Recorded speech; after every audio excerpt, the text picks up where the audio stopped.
Dublin.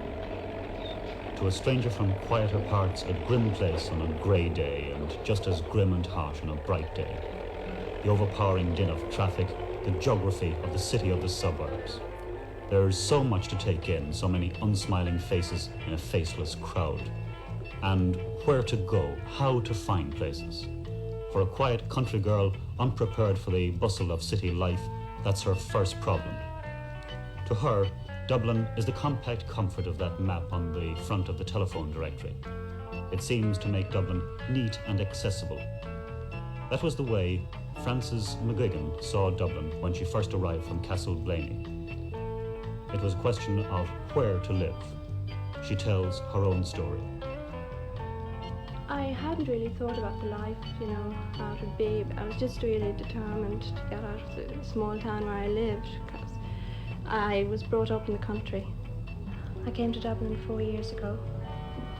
I had imagined it'd be rather big, much bigger than what I was used to, so much traffic, so many people rushing here and there, I guessed that I would really be lost, as I was when I came. I'd come out completely on my own, try to find buses here and there, Many a time I got lost, It's quite small to me now, really, After 4 years, always meeting somebody on the street I know, I had a job when I first came to Dublin. Luckily enough, I was clerk typist in a finance office. There were 2 other girls there with me, and I didn't know anybody at all in Dublin. I had no relations at all whatsoever. So I came completely on my own. Oh, I'm in a flat at the moment with 2 other girls. It's a basement flat. We have our own kitchen, bathroom. We have a sitting room, quite a large sitting room, and 1 bedroom only. I earn around about £9. I find it, difficult to make ends meet. I have to budget very carefully. Clothes, rent, food. I get paid by the month, which helps a little. I can save better then. The flat I live in is regarded as very reasonable. We pay 5 guineas a week.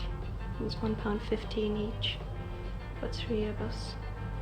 And we, into the kitty as we call it, we each put £1 and buy the basic groceries and butter and tea and that sort of thing. And usually we cook something about maybe 2 or 3 nights a week, and then we have a good meal then. I normally get a snack then during the day, lunchtime. Breakfast sometimes only. We have time. About 3 times a week. I treat myself to a really good meal. I get by all right on that. I don't get run down or that really, survive. I haven't got a very big appetite. My mothers are always telling me that make sure you get your meals, your daily meals, the main thing. Good lunch. I miss home. I definitely do sometimes when I sit and think of it. Some nights I go home, especially on winter nights I go home, and on the bus I say to myself, I wish I were going home to my family, So that's when I miss it mostly, if I sit and think about it. I go home every 2 weeks. I get a lift home. Get home on Friday night and back first thing on Monday morning, straight into work. I couldn't afford to go home if I had to pay my fare every 2 weeks. It'd be quite impossible. I don't save at all. I'm regarded as being a bit of a spendthrift, really. I always have to get help from home, usually every month. And of course when I go home at the weekend I have to get something to come back to live on for the week as well, from my parents. Living in a flat, you do go to quite a lot of parties, really. I have boyfriends, one steady on at the moment. Go out with him about 4 nights a week. Go theatre, pictures.